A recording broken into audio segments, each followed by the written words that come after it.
अगर कुछ करना चाहते हो तो अभी मंच है, कुछ करके दिखाओ। इतिहास आपको क्यों याद रखे, ये भी तय करो। रोज हजारों लोग पैदा होते हैं, हजारों लोग मरते हैं, क्यों आपको याद रखा जाए? ऐसा क्या आप करें, इसका फैसला आपको करना है।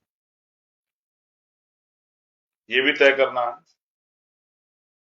2-4 महीने की सुख सुविधा है, व्यक्तिगत या अपने लोगों की तरक्की, अपने लोगों के स्वाभिमान सम्मान का जीवन, बहन बेटों की सुरक्षा और अन्य अत्याचार का खात्मा।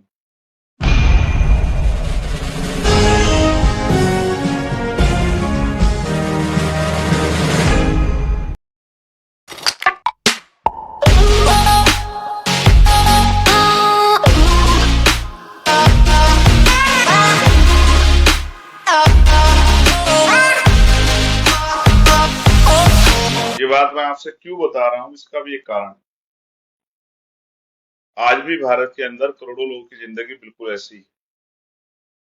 अगर उनके पिता या उनकी पत्नी या उनका बेटा या बहन या बेटी या माँ बीमार हो जाए तो उनकी हिम्मत नहीं होगी कि वो किसी अच्छे हॉस्पिटल में उनको ले जाए।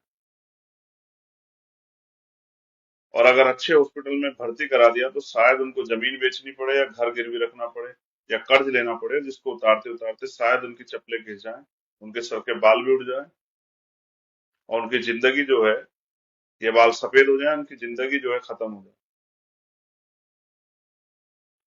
आज भी बहुत सारे लोग ऐसे होंगे या हैं, मैं कहूंगा हैं, जो बहुत अच्छी पढ़ाई करना चाहते होंगे लेकिन उनकी जेब में पैसे नहीं।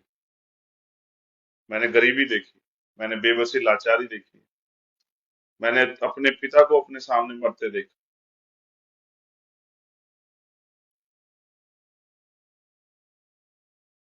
वो जो संकल्प मैंने उस दिन लिया, उस संकल्प को आगे बढ़ाने के काम को मैं बहुत मजबूती से अपने साथियों के सहयोग से कर रहा हूं। लेकिन उस दिन मैंने ये संकल्प भी लिया था कि मैं कोशिश करूंगा जो मैंने सहा किसी और को ना सहने दूं। सच ये है कि उस तरह की ताकत अभी हम लोग नहीं बना पाए। अभी तो हम सड़कों की लड़ाई लड़ रहे हैं। अगर राजनीतिक रूप से ताकतवर हम लोग हो जाते तो हम इस तरह की योजनाएं लाकर, इस तरह के कार्य करके लोगों की जिंदगियों में जो समस्याएं हैं उनको हल करते, उनकी जिंदगी में खुशहाली लाते। अभी भी हम उसका प्रयास कर रहे हैं। राजस्थान में, मध्य प्रदेश में हम उसका प्रयास बड़े पैमाने पर कर रहे हैं। वहां हमारे बहुत सारे कार्यकर्ता दिन रात मेहनत कर रहे हैं। उन्होंने अब से पहले भी बहुत मेहनत की। जब से भीम आर्मी में उन्होंने काम करना शुरू किया, ना दिन देखा, ना रात देखी, ना धूप देखा, ना छांव देखी, ना बारिश देखी, ना किसी साधन की परवाह की, और जो भी आदेश निर्देश हुआ उसका पालन किया, जाके गरीबों की लड़ाई लड़ी, लोगों में विश्वास पैदा किया। आज भीम आर्मी इतना बड़ा नाम ऐसे नहीं बना। अकेले चंद्रशेखर ने नहीं बनाया, अकेले अकेले किसी और साथी ने नहीं बनाया, सब लोगों की मेहनत से बना भीम आर्मी।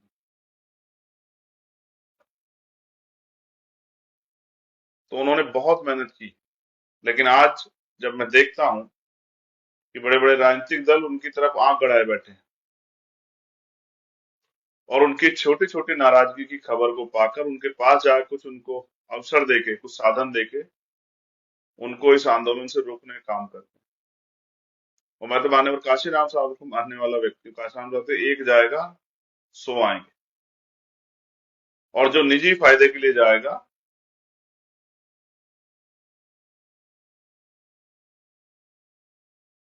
वो ज्यादा दिन चल भी नहीं पाएगा, समाज में बेनकाब हो जाएगा। ये महापुरुषों का मिशन है। जो अपने फायदे के लिए आया वो टिकेगा नहीं, और जो महापुरुषों के मिशन के लिए आया वो रुकेगा नहीं। इसके पीछे भी मैं व्यवस्था को समझता हूँ कि इसके पीछे कारण क्या है। इसके पीछे सबसे बड़ा कारण ये है कि व्यवस्था में जो राजनीतिक शक्ति जिनके पास है, उन्होंने गरीबी को बढ़ावा दिया है। उनके पीछे उनकी सोच, और वो सोच ये है कि जब तक ये आर्थिक रूप से गरीब रहेंगे तब तक अपनी वोट का प्रयोग उस समझदारी से नहीं कर पाएंगे कि इनके पास राजनीतिक शक्ति का निर्माण हो जाए। मैं इसको और करीब से समझाता हूँ। जब बाबा साहब अम्बेडकर हमें वोट का अधिकार दिला रहे थे, तो विरोधी ये तय कर रहा था कि वोट से इनका राज आ जाएगा, तो उसको रोका कैसा जाएगा। तो उसके पास की सबसे बड़ी तरकीब थी कि वोट इनके पास है, नोट हमारे पास है, अपने नोट से हम इनके वोट को खरीद लेंगे। मान्यवर काशीराम साहब ने इसी बात को समझा कि उन्होंने नारा दिया कि वोट को बेचना नहीं है, वोट की रक्षा ऐसे करनी जैसे बहन बेटियों की रक्षा करते हैं। इस तरह से वोट की सुरक्षा करनी, वोट को जिम्मेदार व्यक्ति को सौंपना है, बेचना नहीं।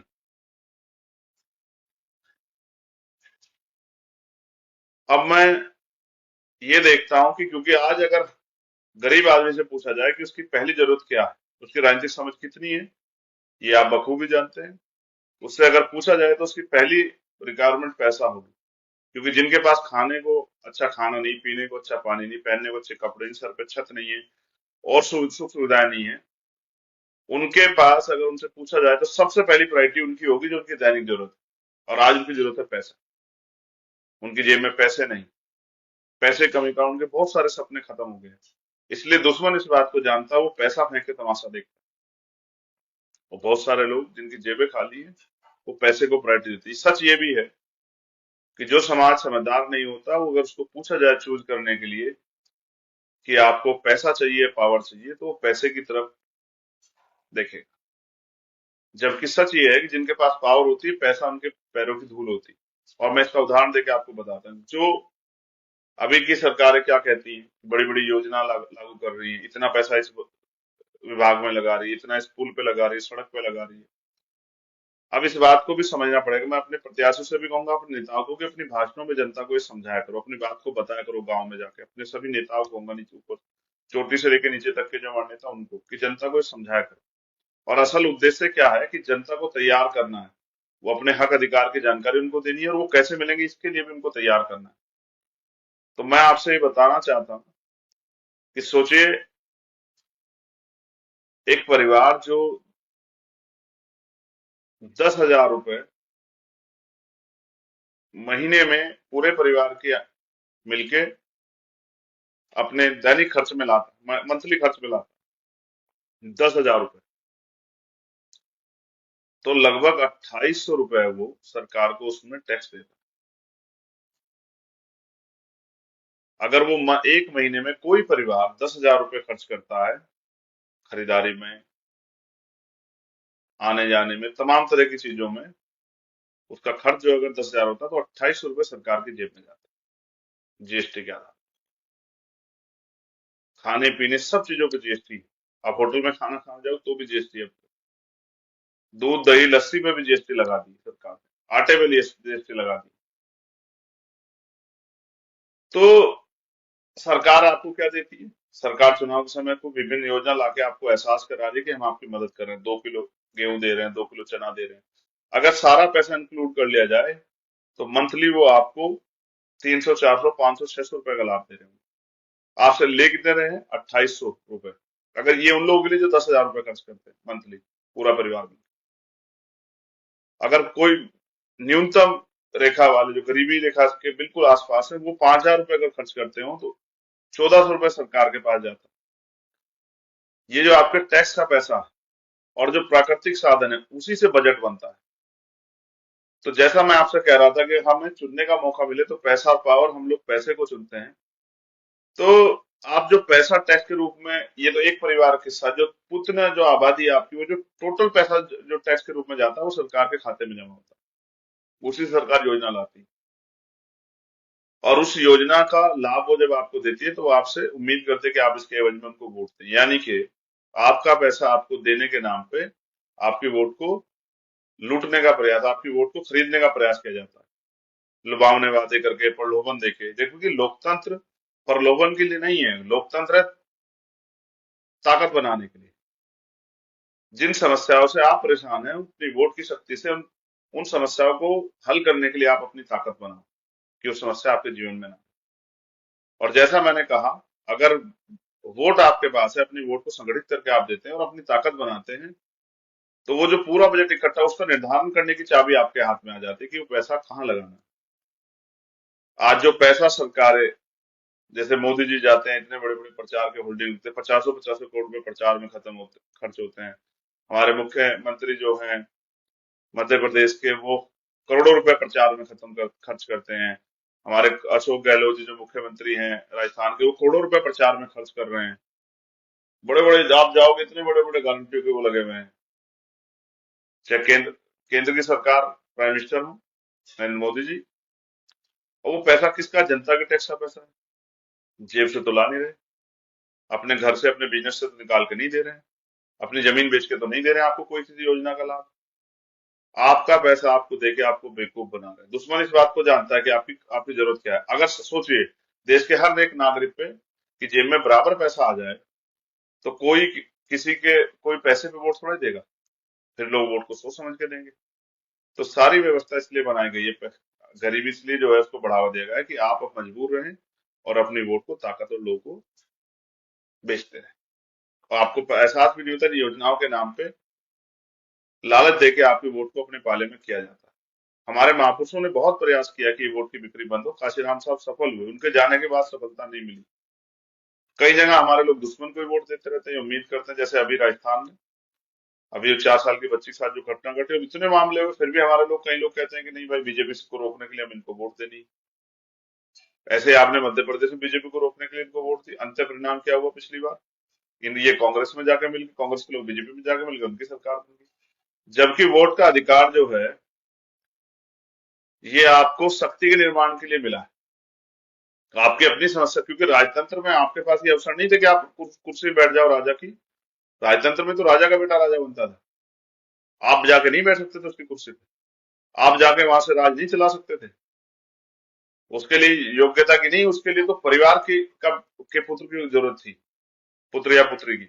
लेकिन लोकतंत्र में गरीब का बेटा भी आगे बढ़ के कुर्सी पे बैठ सकता है और वहां बैठ के अपने लोगों की समस्याओं का हल कर सकता है। इसलिए लोकतंत्र में हमें अपनी ताकत को समझना चाहिए। सरकार इस तरह का व्यवहार करती है जैसे वो आपको खैरात दे रही हो, कुछ मुफ्त में दे रही हो, दान कर रही हो। आपका पैसा आपको देना, बताइए कितना बड़ा वो, किस तरह का दिखावा चल रहा है। इसलिए हमने आजाद समाज पार्टी के जरिए इस बार कोशिश की है राजस्थान में कि हम अपनी राजनीतिक शक्ति बनाएं, और मध्य प्रदेश में। और जो मुझे सुनेंगे अपने साथियों से मैं कहना चाहता हूं, अपनी जिम्मेदारियों को अदा करो। अगर आप अपनी जिम्मेदारियों को अदा नहीं करते और हम लोग उस तरह से कामयाब नहीं होते, तो जो 5 साल अन्य अत्याचार होगा उसके लिए कहीं ना कहीं आप जिम्मेदार हो। चंद पैसे आपको महीने 2 महीने के लिए लाभ दे सकते हैं, लेकिन आपको स्वाभिमान सम्मान का जीवन नहीं दे सकते। उस संकल्प को याद करके कि करोड़ों लोगों के जीवन में बदलाव लाना है। जिस सामाजिक परिवर्तन की बात करते हैं, सामाजिक परिवर्तन कैसे होगा? सामाजिक परिवर्तन तभी होगा जब आप ताकतवर बनेंगे। आज जो परिवर्तन, इस तरह स्थिति बदली है, जिन वर्गों को नजरअंदाज किया जाता है, आज वो कुर्सी बैठे हैं, ये कब हुआ? जब हमारे लोग कुर्सी बैठे और इस तरह की नीतियां बनी। और नीतियां भी तभी, कानून भी तभी फॉलो हो पाएंगे जब चलाने वाले हाथ आपके होंगे। अब कानून है, आप बताओ कितने कानून के हिसाब से देश चल रहा है?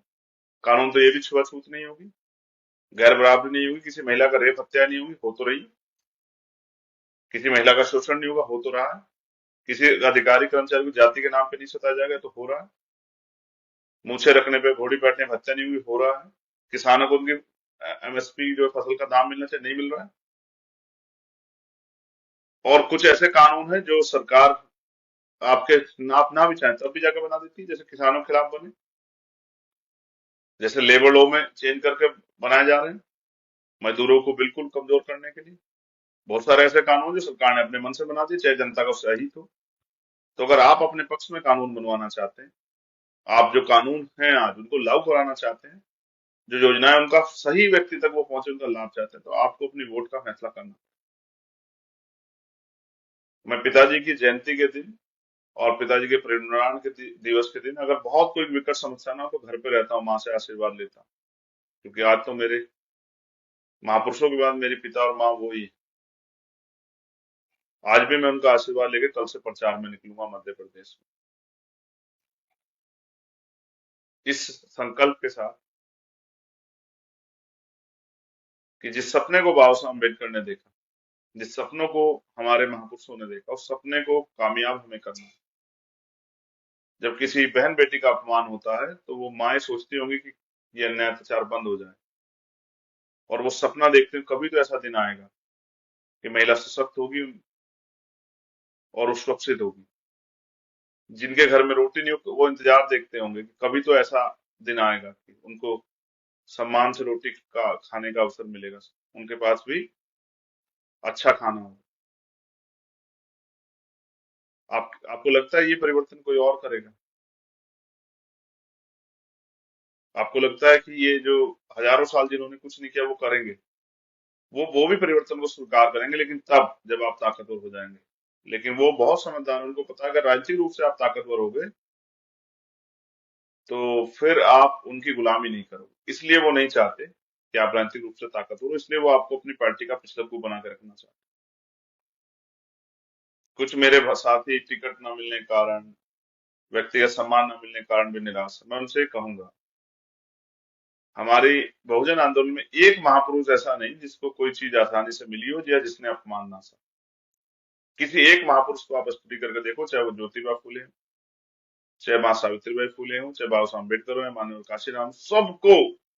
और सबसे पहले जब परिवर्तन शुरुआत की तो अपने परिवार के लोगों ने, अपने समाज के लोगों ने सबसे बड़ा उनका रास्ता रोकने का काम किया और उनको अपमानित करने का काम किया, आलोचना उनकी करने का काम किया। ज्योतिबा फूले तो जब अछूतों को पहली बार अपने कुएं से पानी पिला, उनके पिता ने उनको घर से निकाल दिया।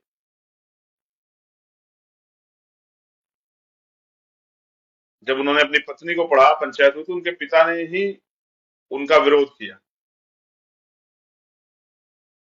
डॉक्टर बाबा साहब अम्बेडकर को उस समय के समकालिक नेताओं ने बहुत नीचा दिखा, और यहाँ के व्यवस्था में बैठे ताकतवर लोग उनको अंग्रेजों का एजेंट तक कहते थे, उनके ऊपर आरोप लगाते थे कि उनका समाज उनके साथ न जुड़ जाए। मान्यवर काशीराम साहब को यहाँ के नेता, उस समय के कांग्रेस भाजपा के नेता, अन्य दलों के नेता उनको सीआई का एजेंट कहते थे, और कई बार उनको उन्होंने कदम आगे बढ़ाए और फिर उनको पीछे निराश हुए क्योंकि सफलता नहीं मिली। जब पहली बार चुनाव लड़ा, आप स्टडी करोगे आपको मिलेगा, DS4 के बैनर पे हरियाणा में तो 400-400 500 वोट आई, बहुत सारे बहुत सारे अच्छी वोट है, बहुत सारे कम वोट आई। तो ये परिवर्तन की शुरुआत है, एकदम से नहीं होगा, लेकिन आज नहीं तो कल आपको परिवर्तन का निर्णय लेना पड़ेगा। आज नहीं तो कल आपको अपने बच्चों के भविष्य के बारे में सोचना पड़ेगा। आज नहीं तो कल आपको अपने प्रदेश और देश के बारे में सोचना पड़ेगा। कब तक इस लूट भ्रष्टाचार के सहयोगी बने रहेंगे हम लोग? कब तक अपने ही देश में गुलामों जैसा असुविधा सुविधाओं के बिना हम लोग जीवन जीते रहेंगे? मैं आपको संकल्प के साथ वचनबद्ध होकर ये बात कहता हूं कि अगर आप राजनीतिक रूप से इस लड़ाई में सहयोग करोगे तो कोई ऐसी समस्या नहीं है जिसका हल नहीं।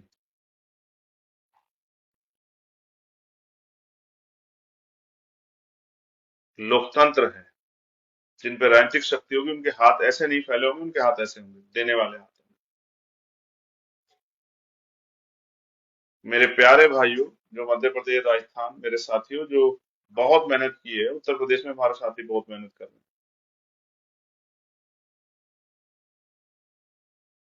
मुझे विश्वास है मध्य प्रदेश, राजस्थान के साथियों से कि इस बार वो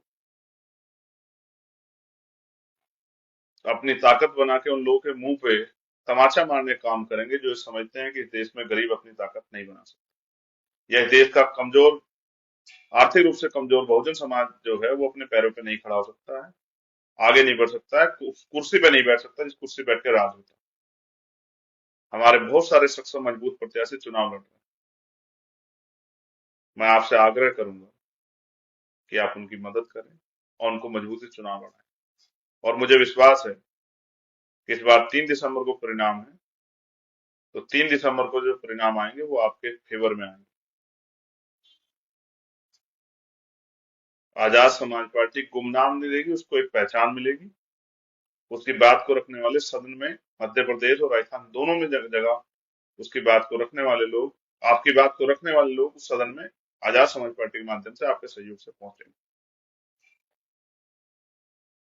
और उस बेहतर परिणाम भी आ सकते हैं। इसलिए मैं आपसे आग्रह करूं, मैं तो ये कोशिश करूंगा कि मेरी वजह से किसी का दिल ना दुखे, किसी को मेरी वजह से तकलीफ ना हो। क्योंकि मेरे जीवन में इतने उतार चढ़ाव आए हैं। जब मैंने 16 महीने जेल काटी, मेरा इलाज बंद कर दिया गया जब मैं बीमार हुआ। तो आप समझ सकते हैं अगर आपके दांत में पस पड़ जाए और आपको उस समय दवाई ना मिले। मुझे मेरी रोटी बंद कर दी, मुझे सूखी रोटी खाने के लिए मजबूर किया गया, मेरे साथ मुझे अपमानित किया गया, परिवार से मुलाकात बंद कर दी गई। मैंने 7-7 दिन की भूख हड़ताल रखी जेल में 2 अप्रैल के आंदोलन के बाद। 16 महीने में 10 बाई 6 की एक काल कोठरी में रहा। पैर सीधे करते थे तो दीवार में लग जाते थे। वहीं एक शौचालय, उसी में 10 फीट की एक, उसमें 10 बाई 6 फीट की उसमें शौचालय, वहीं खाना खाना, वहीं पढ़ना, वहीं सोना, वहीं कपड़े रखना, वहीं किताबें रखना, वहीं खाने पीने का सामान रखना। सूरज ढलने से पहले बंद हो जाना, सूरज निकलने के बाद निकलना। एक दिन में नहीं बना आपका चंद्रशेखर। दिल्ली में जब गुरु सतगुरु रविदास जी गुरुगढ़ तोड़ देगा तो खूब जो है लाठियों से स्वागत हुआ, दांत तोड़ देगी सीधी लाठी मार के। मेरे पैरों के नाखूनों पे एक सीओ लेवल रैंक के अधिकारी ने खूब जो है चोट मारी।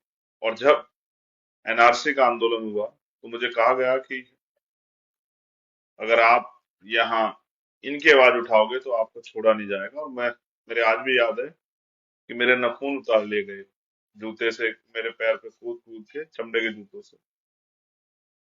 और खूब जो है लाठियां जो है वो स्वागत में पेश की गई।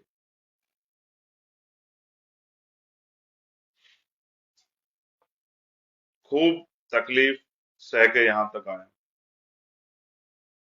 अभी जब उनसे और चीजों से नहीं रुका। कुछ लोग राजनीतिक रूप से मेरा विरोध कर सकते हैं, उनके उनके पास कारण है कि वो उन दलों में है जहां से अगर वो मेरा विरोध नहीं करेंगे तो वो शायद जो है वो दल उनको उस तरह से ना देखे। मैं उनको बुरा नहीं कहता, वो अपनी पार्टी के प्रति समर्पित है, लेकिन मैं अपने साथियों से कहूंगा किसी का अपमान ना करें, किसी को बुरा ना करें, अपने काम को आगे बढ़ाएं। लोकतंत्र में किसी की बुराई के लिए है नहीं, लोकतंत्र ताकत के लिए।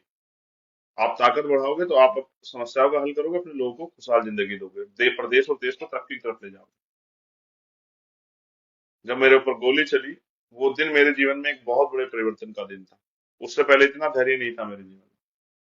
और जब गोली लगने के बाद मुझे बताया गया कल ईद का त्योहार है और बहुत आक्रोश है लोगों में, तो मेरा एक ही पहला मेरा वो था कि किसी भी तरह की के गुस्से में मत आना, माफ करो उन लोगों को जिन्होंने कदम उठाया। कोई विरोध प्रदर्शन मत करना, ईद का त्योहार खराब होगा उनका। तो इसलिए मैं आपसे हाथ जोड़ के आग्रह करता हूँ कि कोई गुस्सा मत करना, शांत हो जाओ। उस दिन मेरे जीवन में धैर्य आया और मुझे एहसास हुआ कि जो जीवन मुझे महापुरुषों के आशीर्वाद से मिला, और दोबारा जो पुनर्जन्म हुआ, मेरा एक ही जीवन में दोबारा जन्म मिला।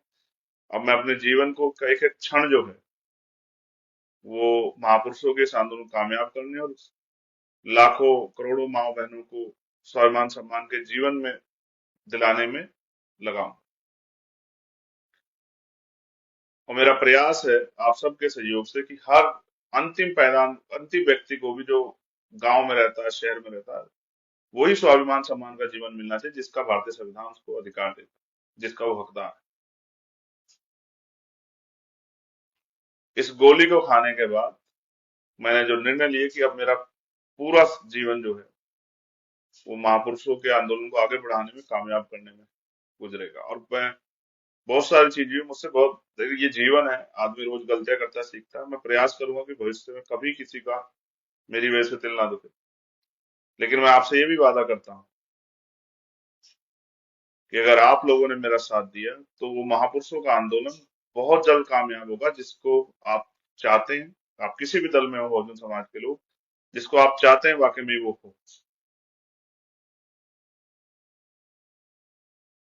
एमपी एमएलए तो देश दुनिया में, भारत में बहुत हैं, लेकिन वो उनकी एक की भी हिम्मत ऐसी नहीं होगी कि वो अपनी पार्टी से अलग हटके अपने समाज के लिए एक शब्द कह सके। और जब लोग चुनाव लड़ रहे थे, मैं दौसा पहुंचा चुनाव प्रचार को लात मारते हुए अपने परिवार की आवाज उठाने।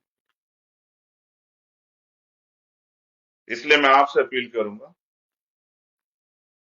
कि इस बार चूक मत जाना। इस बार अपनी वोट की शक्ति से आजाद समाज पार्टी को ताकतवर बनाना और हमारे हौसले को मजबूत करना कि हम इस लड़ाई को और मजबूती से लड़ सकें।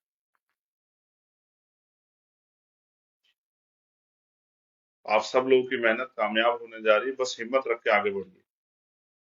सोना नहीं, लापरवाह नहीं होना। ऐसे नहीं होना जैसे मैंने मैच के तौर पे एक बताया था इंदौर में कि मैं चाहता था अफगानिस्तान जीते क्योंकि वो बहुत कमजोर टीम है, उस तरह के रिसोर्स उनके पास नहीं, और उनके लड़के अच्छा कर रहे हैं। वो बहुत कठिनाइयों से संघर्ष करके अपनी प्रतिभा के दम पे यहाँ तक आए और बड़ी बड़ी टीमों को हरा के। लेकिन जिस दिन वो ऑस्ट्रेलिया के खिलाफ खेल रहे थे, उन्होंने एक गलती की, 7 विकेट गिरने के बाद वो लापरवाह हुए और 2 कैच उन्होंने छोड़ दिए। परिणाम ये हुआ कि फिर उनको कभी मौका ही नहीं मिला कि वो जीत जाए। आप ऐसी गलती मत करना, ये जब तक आपके डब्बे बंद ना हो जाए ईवीएम के, तब तक कोई लापरवाही मत करना। दिन रात एक करके लगना, लोगों को तैयार करना और आजाद समाज पार्टी के पक्ष में वोट करने के लिए उनको उनसे अपील करना, और हमारे गठबंधन के साथियों के पक्ष में भी, क्योंकि आपको भी मौका नहीं मिलेगा। और समझिए, आज आपकी टीम अफगानिस्तान जैसी है, नया दल है, सब नए लड़के हैं काम करने वाले, सब मेहनती हैं, साबित करना चाहते हैं खुद को, अवसर की तलाश कर रहे हैं, और बड़े बड़े धन्ना सेठों की पार्टियों से, कॉर्पोरेट सेक्टर की पार्टियों से, पुराने पुराने स्थापित दलों से मुकाबला है। तो ऐसे लड़ो जैसे लड़ाके लड़ते हैं, जैसे बहादुर योद्धा लड़ते हैं। बहुत बहुत धन्यवाद। जय भीम, जय भारत, जय मंडल, जय जोहार, जय संविधान। और आशा और विश्वास के साथ कि इस बार हमारे साथी अपनी ताकत से, अपने संघर्ष से, अपने जो इतना अन्याय जुल्म सहा है और जो अत्याचार उन्होंने होते हुए देखा, उनसे सीख लेके इस बार 5 साल के लिए अपनी अपने भविष्य के लिए के फैसले किसी और के हाथ में नहीं लेंगे। अपने आने वाली पीढ़ियों के बारे में, देश के संविधान के बारे में सोच के अपनी राजनीतिक शक्ति बनाने काम करेंगे, अपनी पहचान को मजबूत करने काम करेंगे। आप सभी का धन्यवाद। आप सभी के लिए मंगल कामनाएं, सभी देशवासियों के लिए मंगल कामनाएं। अगर कुछ करना चाहते हो तो अभी मंच है, कुछ करके दिखाओ। इतिहास आपको क्यों याद रखे, ये भी तय करो। रोज हजारों लोग पैदा होते हैं, हजारों लोग मरते हैं, क्यों आपको याद रखा जाए? ऐसा क्या आप करें, इसका फैसला आपको करना है, ये भी तय करना है। 2-4 महीने की सुख सुविधा है, व्यक्तिगत या अपने लोगों की तरक्की, अपने लोगों के स्वाभिमान सम्मान का जीवन, बहन बेटों की सुरक्षा और अन्य अत्याचार का खात्मा, ये आपको तय करना। मैं आपके कल भी साथ था, आज भी साथ हूँ, हमेशा साथ रहूंगा, जब तक हम इस देश में गैर बराबरी पे आधारित सारी व्यवस्था खत्म करके, चाहे वो सामाजिक हो, आर्थिक हो, राजनीतिक हो, धार्मिक हो, सबको खत्म करके, जो गैर बराबरी पे आधारित व्यवस्था, सबको खत्म करके समता मूलक समाज नहीं बनाते, भाईचारे वाला भारत नहीं बनाते, बन जाता, जब तक भाईचारा वाला भारत नहीं बन जाता, तब तक हम लोग लगे रहें। और जब तक हमारे जीवन में आखिरी सांस है, मैं अपने पिता को याद करते हुए अपने संकल्प को भी दोहराता हूँ कि मैं विशेषकर व्यक्तिगत रूप से अपने लिए कह रहा हूँ, तब तक इस संघर्ष में लगा रहूंगा जब तक हम लोग महापुरुषों के आंदोलन कामयाब करके समता मूलक समाज की स्थापना नहीं करते, अपने भारत को तरक्की के रास्ते पर नहीं पहुंचा पाते, तब तक हम लोग संघर्ष करते रहेंगे। और मुझे विश्वास है एक दिन ऐसा सवेरा आएगा कि देश का हर एक नागरिक अपने आप को स्वतंत्र महसूस करेगा, ताकतवर महसूस करेगा, संपन्न महसूस करेगा, और लोगों के जीवन में खुशहाली। जो मैंने सहा वो किसी और को ना सहना पड़े, इसलिए हमें लड़ना है। सोचिए, अगर राजनीतिक शक्ति का सही प्रयोग किया जाए तो किसी के पिता की जान नहीं जाए, किसी के बेटे, बेटी, पत्नी, बहन, माँ की जान नहीं जाएगी, और कोई अपमानित नहीं होगा, किसी के सपने नहीं कुचले जाएंगे, किसी का बचपन नहीं बिखरेगा। मैंने आज आते हुए देखा कि एक बच्चा 8-9 साल का, 10 साल का रिक्शा चला रहा था क्योंकि उसको अपने परिवार का पेट पालना। और ऐसे करोड़ों लोग हैं जो सरकारों की नजरों से क्या सरकार ने उनको देखा नहीं है? सरकार को देखना नहीं चाहती, क्योंकि वो गरीब लोग सरकार के एजेंडे में आते ही नहीं है। सरकार अमीरों की है और अमीरों के लिए काम कर रही है। आपको अपने लोगों के बारे में सोचना है। मैं अपने लोगों से अपील करूंगा कि अपने वोट का सही प्रयोग करें। अब तक आपने जिसको वोट दिया, आपने गलत फैसला लिया। अगर वो जीते या हारे, कहीं आप ये सोच के कि भाई बीजेपी जीत जाएगी इसलिए कांग्रेस को वोट दें, कांग्रेस जीतेगी बीजेपी को वोट दें, तो वो, और आप सोचे जिताऊ प्रत्याशी को वोट दें, तो ये आपका फैसला इसलिए गलत है कि अगर वास्तविकता में जिताऊ प्रत्याशी ने आपके लिए कुछ किया होता तो आपकी जिंदगी बदला होता। असल फैसला ये होगा कि आप आजाद समाज पार्टी से गठबंधन को, और जहां आजाद समाज पार्टी के अकेले प्रत्याशी उनको वोट करते हैं, ये आपका सही फैसला होगा कि अपनी वोट को आप महापुरुषों के मिशन के नाम दे और अपने आंदोलन को मजबूत करने के नाम दे, अपनी तरक्की के नाम से।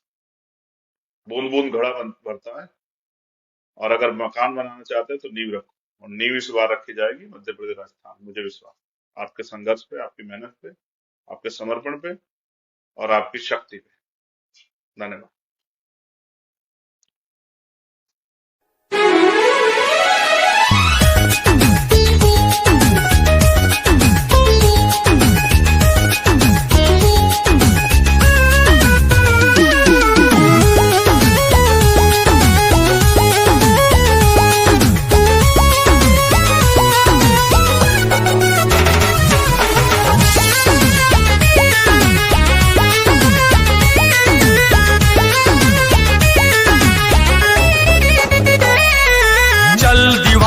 चलता चल, चलता चल तू चलता चल, दुनिया के अन्याय से भीम दीवाने लड़ता चल। चल दीवाने चलता चल, चलता चल तू चलता चल, दुनिया के अन्याय से भीम दीवाने लड़ता चल। नागवंश का नायक है तू, द्रविड़ों का सरदार है, मौर्य वंश का है जुनून, तू भारत का रखवार है। तेरी भुजा में बसा हुआ है, तेरी भुजा में बसा हुआ है चंद्रगुप्त का बाहुबल। चल दीवाने चलता चल, चलता चल तू चलता चल, चल दीवाने चलता चल, चलता चल तू चलता चल। दुनिया के अन्याय से भीम दीवाने